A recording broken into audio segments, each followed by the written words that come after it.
कोई गांव में बैठा हुआ चाय की दुकान में ऐसी बातें करता तो आप हंस पड़ते, हंसते कि नहीं? अगर कोई कहता कि भाई कोई नेता आके तुम्हारे घर में एक्सरे से तुम्हारे गहने निकालेगा और तुम्हारी भैंस चुरा ले जाएगा, तो क्या कहते? हंसते। अब प्रधानमंत्री वही बात कर रहे हैं तो हंसो ना। आज क्या निकला है? रिपोर्ट निकली है कि कुछ प्रतिशत लोगों को इस टीके से ऐसा हो सकता है कि अचानक हार्ट अटैक हो गया, अचानक गिर के मर जाएंगे। कितने नौजवानों को ऐसा हुआ है पिछले 1-2 सालों में? हम सब जानते हैं, मैं खुद जानती हूँ लोगों को जिनके साथ ऐसा हुआ। किसी को पता नहीं चल रहा था कि कैसे ऐसे गिर के मर गए। अच्छे खासे सेहतमंद थे, कोई जिम कर रहा था, कोई दौड़ लगा रहा है, कोई 40 साल का, और आज आपको ये बात पता चल रही है। और ऊपर से ये बात पता चल रही है कि भाजपा ने इनसे चंदा लिया। और बताती हूं, ऐसी कंपनियों से चंदा लिया है जिस पे छापा मारा था इन्होंने। छापा मारा, चंदा लिया, छापे बंद। केस लगाया, चंदा लिया, केस बंद। गौ माता, अच्छा, हमें बताया जा रहा है कि गौ मांस के सप्लाई कंपनी से भी चंदा लिया है 250 करोड़ का। यहां आपके मंच पे धर्म की बातें, धर्म के रखवाले वहां चंदा ले रहे हैं इन लोगों से। तो ये भ्रष्टाचार है कि नहीं है? इससे बड़ा भ्रष्टाचार आपने कभी देखा है?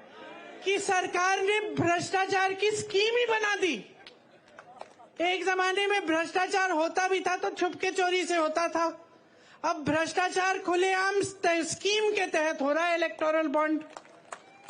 और आपको कहने की ये हिम्मत कि हम भ्रष्ट नहीं हैं। कहते हैं कि खुद ईमानदार हैं, बाकी सारे नेता भ्रष्ट हैं। किसी को जेल में डाल दिया है, किसी मुख्यमंत्री को, किसी और को जेल में डाल दिया है। किसी पार्टी का, जैसे कांग्रेस पार्टी के खाते बंद करा दिए चुनाव से पहले कि इनको चुनाव के लिए कोई सुविधा नहीं मिलनी चाहिए। अपनी पार्टी को इस कदर वॉशिंग मशीन बना दिया है, धुलने वाली, जो कपड़े धोने वाली मशीन होती है ना, कपड़ा डालो, गंदा कपड़ा अंदर डालो, निकालो तो साफ निकलता है। इसमें क्या होता है, इनकी पार्टी में नेता चले जाता है, पहले कहते हैं भ्रष्ट है, इसके 70,000 करोड़ का स्कैम है, उसका ये घोटाला है, उसने इतना चोरी किया। फिर कहते हैं आइए, आपका स्वागत, हमारी पार्टी में आइए। जैसे ही वो नेता उनकी पार्टी में चले जाता है तो कहते हैं कि बिल्कुल ठीक, इसने तो कुछ किया ही नहीं है, ये तो साफ हो गया, ये तो बहुत ईमानदार आदमी है। तो ये चल रही है राजनीति देश में आज। चुनाव लड़ने की हिम्मत नहीं हो रही है, लोगों को बिठाया जा रहा है, पैसे खिलाए जा रहे हैं प्रत्याशियों को, मुख्यमंत्रियों को जेल में डाला जा रहा है। तो अब देखिए, आप पर निर्भर है आपका भविष्य। आपको लगता होगा कि ये जो बड़े बड़े नेता मंच पे बैठते हैं ये हमारा भविष्य तय करते हैं। कुछ हद तक ये बात सही है, लेकिन सिर्फ कुछ हद तक। सच्चाई ये है कि आप अपना भविष्य तय करते हो। आपका भविष्य आपके हाथों में है। मेरी बहनें, आप जब वोट डालने जाती हो ना, तो 5 सालों के लिए आपके जीवन में क्या होने वाला है इसका आप ये तय करने जाती हो कि आपके गांव में, आपके परिवार में तरक्की आएगी कि नहीं, इसलिए अपना वोट डालती हो। तो इसको हल्के में बिल्कुल नहीं लेना है। सब पढ़ो, सुनो, जानकारी लो, नेताओं की बातें सुनो। कौन यहां आकर आपकी बात कर रहा है, कौन गंभीर बात कर रहा है और कौन हल्की बात कर रहा है, कौन भैंसों की बात कर रहा है कि कोई चुराएगा, और कौन कह रहा है कि 30 लाख रोजगार आपको दिलवाएंगे।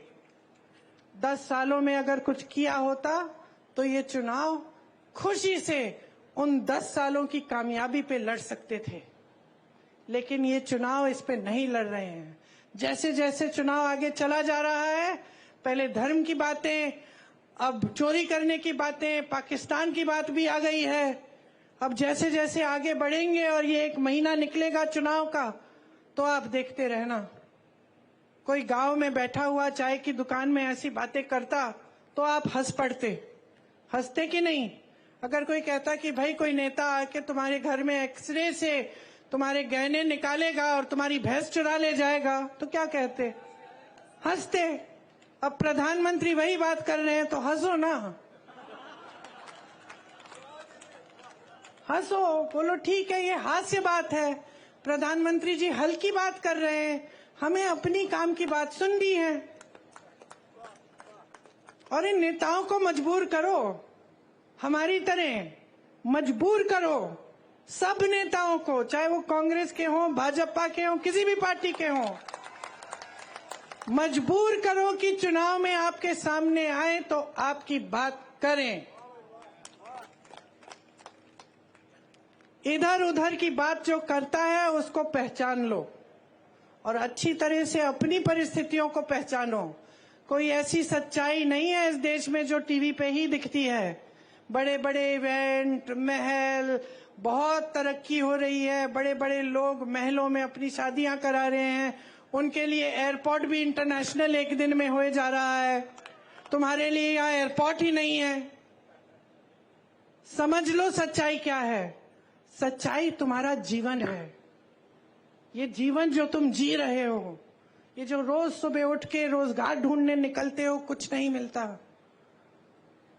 दुकान जाते हो कुछ खरीदने के लिए, आधी चीजें छोड़ के वापस घर आ जाते हो। ये है तुम्हारी जीवन की असलियत। खेती कर रहे हो, मजदूरी कर रहे हो, मेहनत कर रहे हो, पसीना बहा रहे हो, लेकिन कुछ कमा नहीं पा रहे हो। जो कमा रहे हो जा रहा है महंगाई की वजह से। ये है आपकी सच्चाई। इस सच्चाई के आधार पर अपना वोट दो। इस सच्चाई के आधार पर, जिस सच्चाई को आप अपने अनुभव से जानते हो, जिस सच्चाई को आप, अपनी बहनें, आपके बच्चे जो जी रहे हैं, जब बच्चे को खाना नहीं दे पा रहे हो, वो भूखा सो रहा है, वो सच्चाई है। जब बहन बीमार है, इलाज के लिए दवाई नहीं खरीद पा रही है, रो रही है, दर्द हो रहा है, रो रही है, ये सच्चाई है। जब बच्चा होने वाला है, अस्पताल इतनी दूर है कि पहुंच नहीं पा रही है, ये सच्चाई है। ये जो 1100 रुपए 1200 का सिलेंडर आप खरीद रहे हो, ये सच्चाई है। समझ लो कि अगर अपनी सच्चाई आज नहीं पहचानोगे और इस सच्चाई के आधार पर अपना वोट नहीं डालोगे, तो ये देश इसी तरह आगे बढ़ेगा जिस तरह से पिछले 10 सालों में आपने देखा है। क्या है कि कहीं नहीं जा रहा है। सिर्फ बड़े लोग और बड़े होते चले जा रहे हैं, सिर्फ अमीर लोग और अमीर होते चले जा रहे हैं। सारी सुविधाएं इनको, आपके लिए कुछ नहीं। टैक्स भी आप ज्यादा भर रहे हैं इनसे। आपका टैक्स बढ़ाया जाता है, जीएसटी लगाया जाता है, उनका टैक्स बढ़ाया नहीं जाता है। 16 लाख करोड़ रुपए उनके कर्ज माफ होते हैं। किसके बैंक से? मोदी जी का बैंक है घर में, मोदी जी का बैंक है, आपका बैंक है। सरकारी बैंकों से 16 लाख करोड़ 22 उद्योगपतियों को माफ किए, और यहाँ किसान रो रहा है, आत्महत्या कर रहा है 10,000 रुपए के लिए, और आपने उसको एक रुपया माफ नहीं किया। मैं एक किसान के घर गई उत्तर प्रदेश में, ललितपुर में। वो खाद की लाइन में खड़े खड़े गिर के मर गया। खाया नहीं था दिनों से। सोचा कि चलो खाद मिल जाएगी, कुछ हो जाएगा काम। 2 दिनों के लिए लाइन में खड़ा रहा, कुछ खाया नहीं, कुछ पिया नहीं, वहां पे गिर के मर गया। एक और किसान के घर गई मैं, 1 लाख रुपए के लिए आत्महत्या की उसने। उसकी बेटी घर आई, उसको मिले अपने पिताजी। 1 लाख रुपए के लिए आत्महत्या, और 16 लाख करोड़ रुपए आप बड़े बड़े खरबपतियों को माफ कर रहे हैं, किसानों के कर्ज माफ नहीं करेंगे। किसका पैसा है ये? कैसी बनी इतनी धनी आपकी पार्टी? कहां से आया ये सारा पैसा? किसकी संपत्ति है?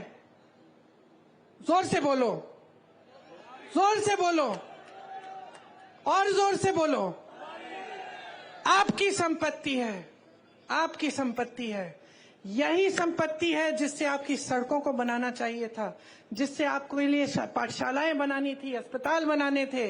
आपको हर सुविधा दिलवानी थी, आपके कर्ज माफ करने थे। जब यूपी के किसानों को गन्ना का बकाया देना था 15,000 करोड़ रुपए, मैं उस समय भी यूपी में काम कर रही थी, 15,000 करोड़ रुपए था उस समय बकाया, पूरे देश भर का था, और यूपी के किसान उसमें शामिल थे। मोदी जी ने क्या किया? वो बकाया दिया। मोदी जी ने उसी समय, कोविड के समय, ये ऐलान किया कि 20,000 करोड़ रुपए का नया संसद भवन बनेगा। 20,000 करोड़ रुपए का नया संसद भवन बनाएंगे और 15,000 करोड़ रुपए का किसान का बकाया नहीं देंगे। ये उनकी नीयत है। अच्छा खासा संसद भवन था, 70 सालों से चल रहा था, किसी को कोई असुविधा नहीं हुई। पंडित जवाहरलाल नेहरू जी से लेकर वाजपेयी जी तक वहां पे सब उसी संसद में बैठे।